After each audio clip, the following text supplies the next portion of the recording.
పసిడి ప్రేమికులకు శుభవార్త. బంగారం ధర ఈరోజు కూడా తగ్గింది. దీంతో పసిడి 2 రోజులుగా నేలచూపు చూస్తోంది. బంగారం కొనుగోలు చేయాలని భావించే వారికి ఇది ఊరట కలిగించే అంశం అని చెప్పుకోవాలి. అంతర్జాతీయ మార్కెట్లో బంగారం ధర తగ్గుదల నేపథ్యంలో దేశీయ మార్కెట్లో కూడా పసిడి ధర పడిపోయిందని బులియన్ మార్కెట్ నిపుణులు పేర్కొంటున్నారు. హైదరాబాద్ మార్కెట్లో బంగారం ధర పడిపోయింది. మంగళవారం 10 గ్రాముల 24 క్యారెట్ల బంగారం ధర ₹230 క్షీణించింది. దీంతో 58,470కి పడిపోయింది. అదే సమయంలో 22 క్యారెట్ల బంగారం ధర కూడా తగ్గింది.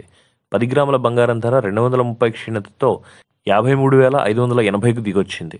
పసిడి ధర తగ్గితే వెండి ధర మాత్రం పరుగులు పెట్టింది. కేజీ వెండి ధర ఏకంగా 940 పైకి లేచింది. దీంతో 75,150 మార్కు చేరింది. పరిశ్రమ యూనిట్లు, నాణ్యత తయారీదారుల నుంచి డిమాండ్ పుంజుకోవడం ఇందుకు ప్రధాన కారణంగా చెప్పుకోవచ్చు. ఇక అంతర్జాతీయ మార్కెట్లో బంగారం ధర తగ్గింది. పసిడి ధర ఔన్స్కు 0.63% క్షీణించింది. దీంతో బంగారం ధర ఔన్స్కు $2,017లకు తగ్గింది. బంగారం ధర తగ్గితే వెండి ధర కూడా ఇదే దారిలో నడిచింది. వెండి ధర ఔన్స్కు 1.9% తగ్గుదలతో $28.94లకు దిగొచ్చింది. దేశ రాజధాని ఢిల్లీలో కూడా పసిడి మార్కెట్ దిగొచ్చింది. 22 క్యారెట్ల 10 గ్రాముల బంగారం ధర ₹260 తగ్గింది. ₹54,100 క్షీణించింది. అదే సమయంలో 24 క్యారెట్ల 10 గ్రాముల బంగారం ధర కూడా ఇదే ధరలో పయనించింది. 250 తగ్గుదలతో 55,350కి పడిపోయింది.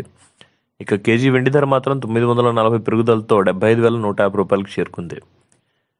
ఇకపోతే బంగారం ధరపై ప్రభావం చూపే అంశాలు చాలానే ఉన్నాయి. ద్రవ్యోల్బణం, గ్లోబల్ మార్కెట్, పసిడి ధరల్లో మార్పు, కేంద్ర బ్యాంకుల వద్ద ఉన్న బంగారం నిల్వలు, వడ్డీ రేట్లు, జ్యువెలరీ మార్కెట్, భౌగోళిక ఉద్రిక్తతలు, వాణిజ్య యుద్ధాలు వంటి పలు అంశాలు పసిడి ధరపై ప్రభావం చూపుతాయి.